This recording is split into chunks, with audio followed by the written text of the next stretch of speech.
خواتین کو جو ہر مہینے خون آتا ہے نا، بلڈ آتا ہے، جب عورت کو پریگننسی ہوتی ہے تو یہ بلڈ کیا ہو جاتا ہے؟ رک جاتا ہے.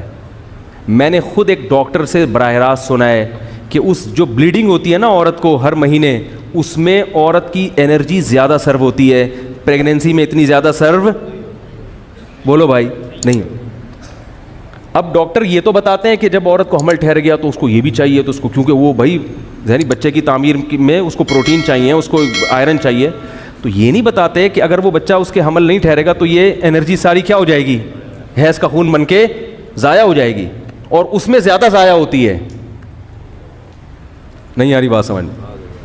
تو پریگننسی کے دوران عورت کی صحت پہلے سے زیادہ اچھی ہو جاتی ہے. یہ جو متلی آنا یا اس قسم کی چیزیں ہیں یہ وقتی ہوتی ہیں، اندرونی طور پر وہ زیادہ صحت مند ہو جاتی ہے بنسبت پریگننسی کے بغیر. بچے کی جب ولادت ہوتی ہے اور جب بلیڈنگ ہوتی ہے تو اس میں جیسے ہم کمپیوٹر کو جا کے ریفریش کرتے ہیں نا، تو سارے وائرس، بعض دفعہ کمپیوٹر کا کوئی حل نہیں ہوتا، ٹھیک ہی نہیں ہو رہا تو لوگ کہتے ہیں ری اسٹارٹ کرو یار اس کو، کہتے ہیں نا. تو ری اسٹارٹ جب کرتے ہیں تو کمپیوٹر اپنی سیٹنگ لا کے دوبارہ سے نیا ہو جاتا ہے. بالکل یہی حال ہے کہ جب بچے کی ولادت ہوتی ہے اتنی زیادہ عورت کے جسم سے انرجی خارج ہوتی ہے، بلیڈنگ ہوتی ہے.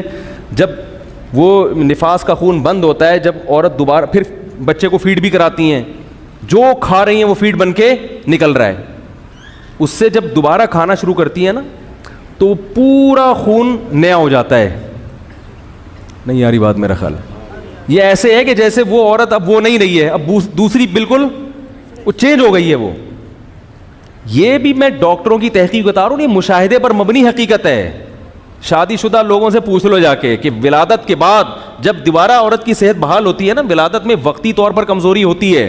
یہ ایسے ہی ہے جیسے آپ جب جاگنگ کر کے آتے ہیں تو اس وقت تو آپ تھک کے چور ہو چکے ہوتے. اب آپ نے 5 کلومیٹر دوڑ لگائی اور تھک کے چور ہو گئے، ہاں ہاں ہو کر رہے اور ایسے نیچے پڑ گئے، اس وقت ویڈیو بنا کے کوئی دکھائے کہ یہ ہوتا ہے جاگنگ کرنے سے، یہ ہوتا ہے جاگنگ کرنے.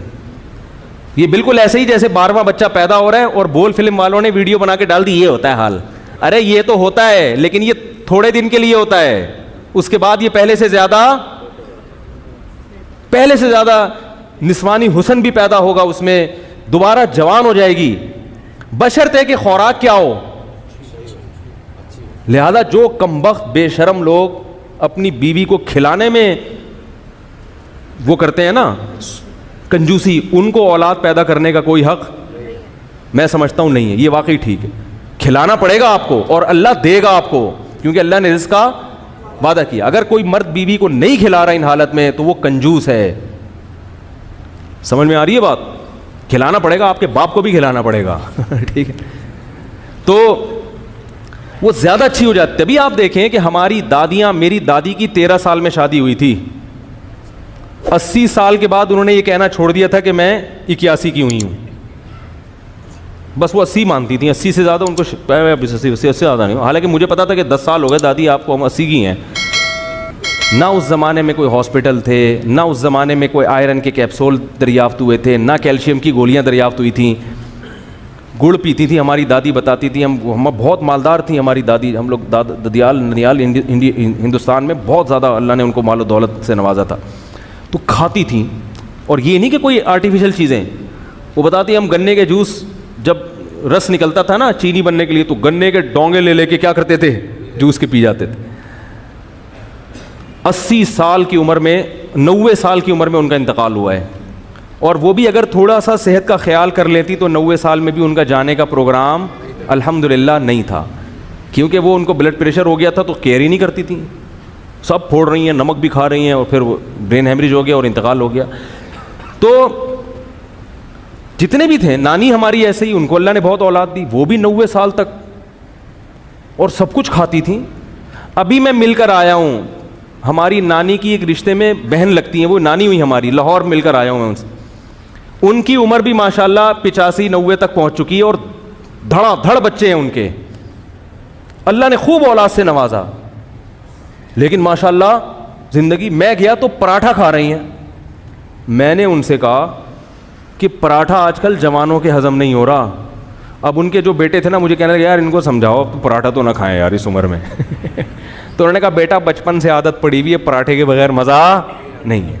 تو بد پرہیزی کر کے یار 90 سال نکال لیے انہوں نے, اور آپ یہ باتیں کر رہے ہو کہ جناب یہ تو یہ نیچرل نہیں ہے. حمل روکنا, عورت کا پریگنینسی کے عمل سے گزرنا اور بچہ پیدا کرنا یہ نیچرل ہے. نہیں آ رہی بات میرے خیال. ہاں کوئی عورت اگر واقعتاً کمزور ہے, تو جیسے کوئی اگر واقعتاً کمزور ہو تو ہم اسے جم جانے سے منع کر دیتے ہیں کہ یار ابھی تمہاری پسلیاں میں بالکل بھی گوشت نہیں ہے, تم نے اگر جاگنگ کی تو بالکل کیا ہو جاؤ گے. ارے بولنے میں پابندی لگائی ہے گورنمنٹ نے.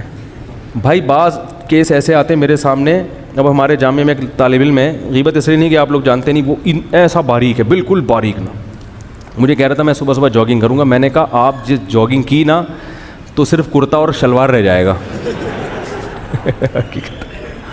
آپ نے اگر جاگنگ کی تو صرف کرتا اور شلوار رہ جائے گا, صرف کرتا اور شلوار رہ جائے گا.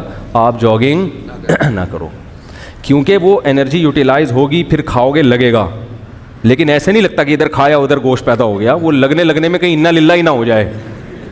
صحیح ہے نا.